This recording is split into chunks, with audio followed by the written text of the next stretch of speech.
Pemirsa, Bali dengan berbagai keindahan alam dan keagungan seni budaya masih mengandalkan sektor pariwisata sebagai sektor unggulan menjadi salah satu sumber pendapatan utama bagi Bali. Untuk itu, segala kebijakan terkait keberlangsungan pariwisata Bali harus dijalankan dengan baik sehingga tidak menimbulkan kerugian bagi masyarakat maupun pemerintah. Berbagai kasus menimpa sektor pariwisata Bali. Kasus terbaru terkait polemik dugaan penistaan agama tentang penggunaan visualisasi Dewa Siwa pada 30 Januari lalu yang berujung pada penutupan Atlas Super Club. Meski hanya sehari, penutupan tersebut menimbulkan polemik mengingat banyak masyarakat yang bekerja di tempat hiburan tersebut serta berdampak pada PAD Kabupaten Badung.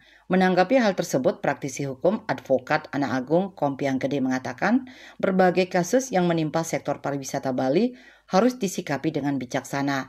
Kasus tersebut memang harus ditindak tegas, namun harus memperhatikan berbagai aspek sehingga tidak menimbulkan permasalahan baru.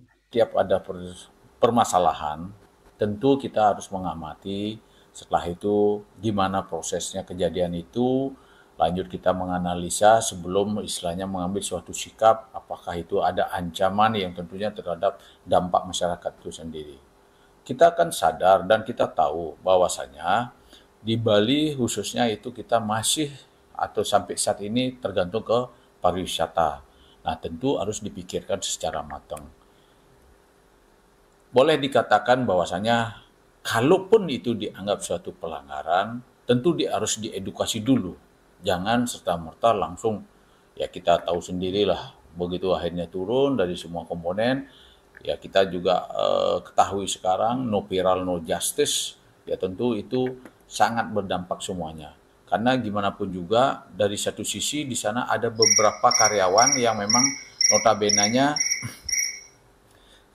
banyak yang bekerja di sana mencari kehidupan, tentu menjadi suatu pemikiran kita bersama.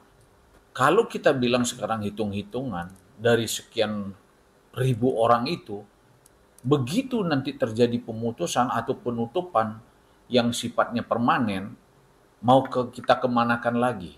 Nah, tentu ini harus kita pikirkan bersama. Dari sisi perusahaan, ya kita akan memberikan suatu kontribusi kepada pekerja. Pekerja pun juga sama. Yang akhirnya semua ini kita bersatu akan berdampak ke pemerintah itu sendiri. Kalau ini tutup, ya tentu kita tahu sendiri, kita dengar juga bahwasanya PAD Kabupaten Badung otomatis akan berkurang. Nah, ini yang harus perlu kita duduk bareng kembali. Kiranya langkah-langkah apa yang harus kita lakukan agar kedepannya tidak terjadi seperti sekarang ini. Antara lain contoh lah, boleh dikatakan oke, regulasinya harus dipastikan. Kalau memang itu ada hal yang kurang, ya tentu harus diedukasi mereka itu untuk melengkapi semua persyaratan atau prosedur secara normatifnya. Atas kasus tersebut, pengusaha maupun investor di sektor pariwisata diharapkan lebih taat aturan dan semakin bijak dalam menyuguhkan berbagai hiburan tanpa harus mengganggu keamanan dan kenyamanan wisatawan maupun masyarakat. Sukma Bali TV.